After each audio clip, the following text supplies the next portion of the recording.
हम सब मिलकर तमाम सियासी पार्टियों को, सियासी जमातों को मैं दावत देता हूँ कि आओ इलेक्शन की तरफ जाएं। अगर आपने पाकिस्तान के सुप्रीम कोर्ट को तबाह करने की कोशिश की तो तहरीक इंसाफ की सुनामी इस्लामाबाद पहुंचेगी। मामला जो है वो कानून और इंसाफ से ज़्यादा आगे चला गया है और ज़ाती तसादुम तक चला गया है और उसके फिर जो नताइज मुल्क को हमेशा भुगतने पड़े हैं, आज भी उसी हालात से सामना होगा। बिलाखिर बिसात लपेट दी जाएगी। और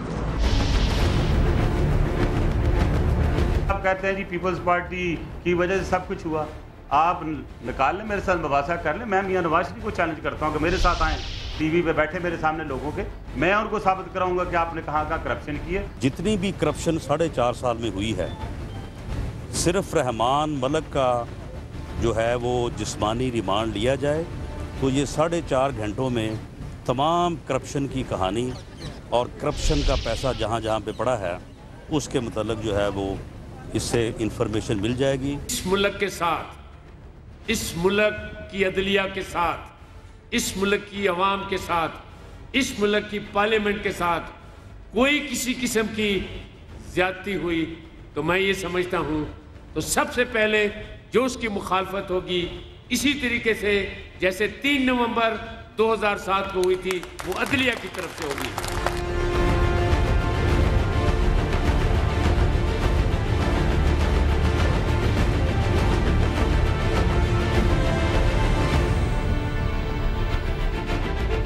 बिस्मिल्लाहिर्रहमानिर्रहीम। अस्सलाम वालेकुम नाज़रीन, मैं हूं Jasmine Manzoor and welcome to the show. नाज़रीन, हर तरफ से एक ही आवाज़ उठ रही है और वो ये है कि जमहूरियत को ख़तरा है। सवाल ये पैदा होता है कि जमहूरियत को ख़तरा कैसे है, किससे है और वो कौन से ऐसे लोग हैं जो बिसात लपेटने के लिए तैयार हैं। क्या फ़ौज इस वक्त ये अफोर्ड कर सकती है? क्या फ़ौज के अंदर 2 राय पाई जाती है? एक राय तो वो है जो आप chief of the army staff general Ashfaq Parvez Kayani के तौर पर देख चुके हैं। बहुत कम बोलते हैं, लेकिन जब बोलते हैं तो अल्फाज बहुत सख्त होते हैं और हमेशा ISPR के थ्रू ही बोलते हैं। बहुत सारी चीज़ों में उन्होंने बैक डोर में रहकर, यानी कि सियासत के पीछे रहकर मामलात को हल करवाया है। लेकिन क्या फौज में एक और ऐसी सोच भी है जो ये चाहती है या ये सोचती है कि मुल्क अब उस धाने पे आकर खड़ा हो गया है कि सिर्फ 2 ही रास्ते हैं। एक, ऐवान सदर से सदर आसिफ अली जरदारी साहब को निकाला जाए, यानी कि उनसे इस्तीफा लिया जाए, या वो खुद इस्तीफा दे दें और आने वाले इलेक्शन से पहले ऐवान सदर से चलते बने। शफाफ इलेक्शंस हों और इलेक्शंस में शायद वो लोग भी अब पार्टिसिपेट न कर सकें जिन पर दोहरी नेशनैलिटी की तलवार चलने वाली है। अगर ये बिल पास हो जाता है, जो कि मुमकिन नजर नहीं आ रहा क्योंकि इसमें 2/3 मेजॉरिटी चाहिए, तो बहुत सारे ऐसे लोग जो मैं भी जानती हूं और आप भी शायद जानते हैं दोहरी नेशनैलिटी रखते हैं, उन पर अगर कदखन लग गई तो पार्टीज को नए अच्छे साफ और शफाफ कैंडिडेट्स लाने होंगे। लेकिन सबसे अहम बात यह है कि मौलाना फजलुर रहमान साहब ने कहा है कि कानून और आइन से बात अब बालातर हो गई है। बात अब आ गई है जातियात पर, यानी कि 2 इदारे आपस में टकरा रहे हैं और टकराने के लिए तैयार हैं। वो है एग्जीक्यूटिव यानी कि पीपल्स पार्टी के इत्तेहादी, और साथ साथ सुप्रीम कोर्ट। सुप्रीम कोर्ट कहती है खत लिखें और 25 जुलाई आपके पास आखिरी तारीख है। एक और वजीर आजम अगर कुर्बान होता है तो क्या पाकिस्तान की पार्लियामेंट एक और वजीर आजम चुनेगी या बिसात लपेट दी? फौज में जो वो एक सोच है, क्या वो एग्जिस्ट भी करती है, या सियासतदान अपनी नाकामियों को छुपाने के लिए एक दफा फिर फौज की बात कर रहे हैं? क्योंकि मुझे नहीं लगता कि chief of the army staff general Ashfaq Parvez Kayani इस वक्त इस मोमेंट इन टाइम में इतनी जो प्रॉब्लम्स हैं इंटरनली और एक्सटर्नली वो ये कदम शायद उठाने के लिए तैयार हो। एक छोटे से वक्फे के बाद बात करेंगे अपने गेस्ट से।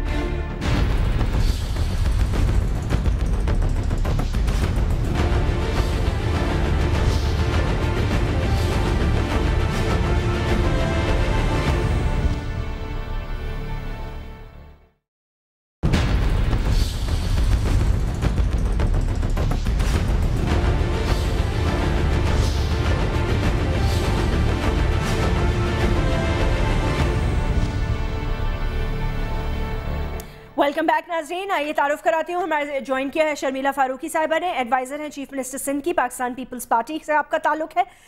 राना सनाउल्लाह साहब, आप पंजाब के लॉ मिनिस्टर हैं, पाकिस्तान मुस्लिम लीग नवाज़ के एक बहुत ही सीनियर रुकन हैं। महमूदुर रशीद साहब, आप प्रेसिडेंट हैं तहरीक इंसाफ लाहौर के। सर, आप सब लोगों को आने का बहुत बहुत शुक्रिया। अस्सलाम वालेकुम। और मैं थोड़ा सा एक बैकग्राउंडर दे दूं। जैसे मैंने जो आगाज़ किया उसमें मैंने यही कहा कि हर तरफ से ये आवाज़ आ रही है। मियां मोहम्मद नवाज शरीफ साहब ने इस बात का जिक्र किया है, सदर मुमलिकत बहुत दफ़ा इस बात का जिक्र कर चुके हैं, पीपल्स पार्टी इस बात का जिक्र कर चुकी है।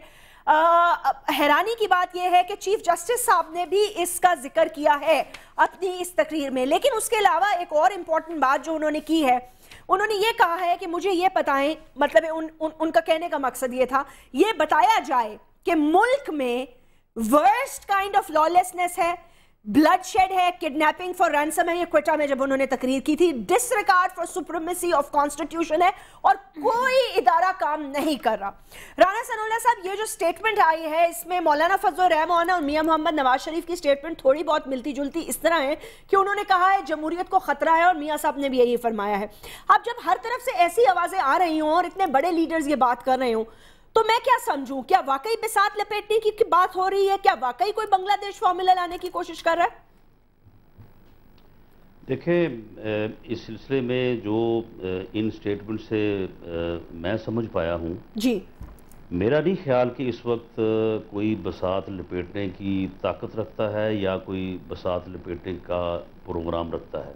ठीक, क्योंकि इस वक्त मुल्क में इस बात के ऊपर कंसेंसस है, खा वो हुकूमत हो, अपोजिशन हो, या जो जमातें पार्लियामेंट से बाहर हैं उनमें पीटीआई है, बाकी दीगर जमातें, जमात इस्लामी है, दूसरी जमातें हैं, या मीडिया हो जी, या अदलिया हो, सब के दरमियान इस बात के ऊपर कंसेंसस है कि जमहूरियत ही इस मुल्क का मुस्तकबिल है।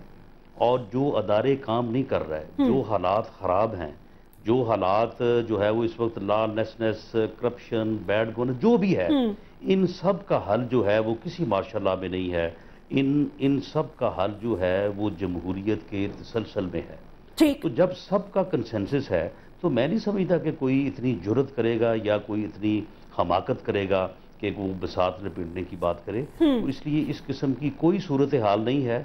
ठीक है, बाज़ लोग अपनी राय का इजहार करते हैं। मौलाना फजल रहमान साहब ने जो बात की है ये उनकी राय हो सकती है। सर, उन्होंने ये फरमाया कि कानून और आइन से बात बढ़ गई है ना, अब जातियात पे चली गई है। मतलब ये है कि एक तरफ पीपल्स पार्टी डट गई है और दूसरी तरफ कानून की बालादस्ती के लिए, आइन की बालादस्ती के लिए चीफ जस्टिस डट गए। मेरा नहीं ख्याल ये मौलाना की राय है, मैं इससे बिल्कुल इत्तेफाक नहीं करता। कोई कानून और आइन से जो है वो बात बाहर नहीं गई। अच्छा। अगर यूसुफ रजा गिलानी साहब के खिलाफ जो सुप्रीम कोर्ट का फैसला आया, अगर उस फैसले के ऊपर वो अमल ना करते तो फिर मेरा ख्याल है कि मौलाना फजल रहमान साहब की ये बात सही हो सकती थी। एक फैसला सुप्रीम कोर्ट के पास इख्तियार है, सुप्रीम कोर्ट ने फैसला किया, उस फैसले को तस्लीम किया गया, पार्लियामेंट ने जो है वो नया लीडर ऑफ द हाउस जो है वो चुना है। अब जहां तक इस बात का तल्लक है कि पीपल्स पार्टी का एक सियासी मौक़िफ़ है, पीपल्स पार्टी ने एज पॉलिटिकल जमात के एक मौक़िफ़ लिया है कि जी हमने ये काम नहीं करना। ठीक, अब उसके यानी दूसरी तरफ सुप्रीम कोर्ट का एक फैसला है, सुप्रीम कोर्ट जो है उस फैसले के ऊपर अमल दरामद करवाना चाहता है, करवाना चाहिए, और उसका अपना एक जो है वो इख्तियार है। ठीक, अब इसमें अगर मैं समझता हूँ कि यूसुफ रजा गिलानी साहब के घर जाने से कोई यानी जो है वो आइन और कानून से बाहर नहीं सर, वो गिलानी साहब का जिक्र नहीं कर रहे थे। मेरा नहीं ख्याल के राजा परवेज अशरफ साहब जो हैं उनका तो मेरा नहीं ख्याल कि उनसे कोई ऐसा जो है वो कोई जलजला या कोई ऐसा कोई भूचाल आएगा। मेरा ख्याल है कि वो तो आराम से जा सकते हैं अगर ऐसा वक्त आया।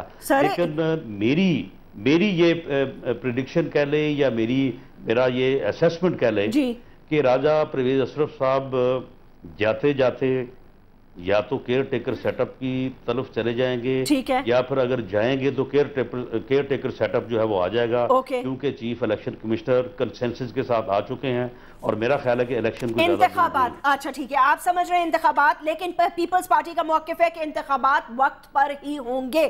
محمود رشید صاحب، میں آپ سے یہ پوچھنا چاہتی ہوں جو میں نے اپنی اوپننگ میں کہا تھا، بعد میں رانا ثناء اللہ صاحب سے بھی اس کا موقف لوں گی۔ بہت سارے لوگوں کی رائے یہ ہے کہ صدر مملکت چاہتے یہ ہیں کہ دوسری اسمبلی سے، اسی اسمبلی سے اپنے آپ کو الیکٹ کرا لیں۔ اب بہت سارے لوگ ایسے ہیں، بہت ساری ایسی پولیٹیکل پارٹیز ہیں جس میں سب سے میجر پارٹی آئی تھنک آپ لوگ بھی اور میاں صاحب کی بھی ہے، جو کہتے ہیں کہ اس پریزیڈنٹ کے انڈر الیکشن نہیں ہو سکتا۔ مطلب آپ کیا سمجھتے ہیں، ان کو قانونی طور پہ ہٹانے کا تو کوئی طریقہ نہیں ہے، تو پھر یہ کنٹینیو کریں گے ٹرم اپنا اگلا؟ بسم اللہ الرحمن الرحیم۔ دیکھیے، میں یہ سمجھتا ہوں کہ پیپلز پارٹی جو ہے وہ ڈیلیبریٹلی ایک سوچے سمجھے منصوبے کے تحت یہ عدلیہ کے ساتھ محاذ آرائی کو بڑھا رہی ہے، ٹھیک، ورنہ حقیقت میں کوئی ایسی بات نہیں تھی۔ یہ ایک جو فیصلہ آیا، اس فیصلے کے فوراً بعد پارلیمنٹ کے اندر انتہائی عجلت کے اندر رولز کو سسپینڈ کر کے توہین عدالت کا جو ہے وہ قانون وہاں پہ لانا اور پھر قائمہ کمیٹی کے سپرد بھی نہ کرنا، اسی دن قانون کو پاس کروا کے سینٹ میں لے جانا، پھر صدر کے سائن کروانے، تو یہ ساری چیزیں انہوں نے بالکل ہی ایک پرسنل اس کو ٹچ دے دیا ہے۔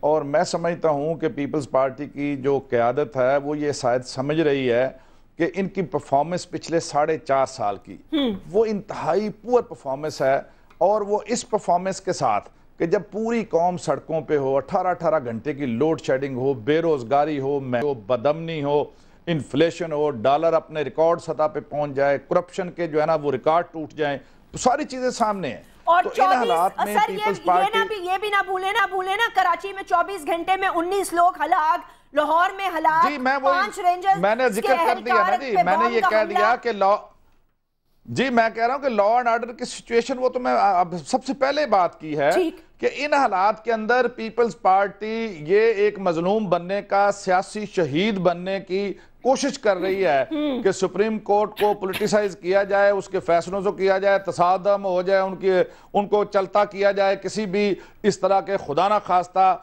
محاذ آرائی کے نتیجے میں، اور وہ شہید بننے کی کوشش کریں۔ جی دیکھیں جی، وہ ہمارے ساتھ زیادتی ہوگی۔ محمود رشید صاحب، آپ کیسے شہید بنیں گے؟ ایک وزیر اعظم کو تو گھر بھیج دیا گیا، وہ کوئی سرٹیفکیٹ لے کے نہیں گئے، معذرت کے ساتھ ان کے اوپر توہین عدالت لگی، ان کو سزا ہوئی۔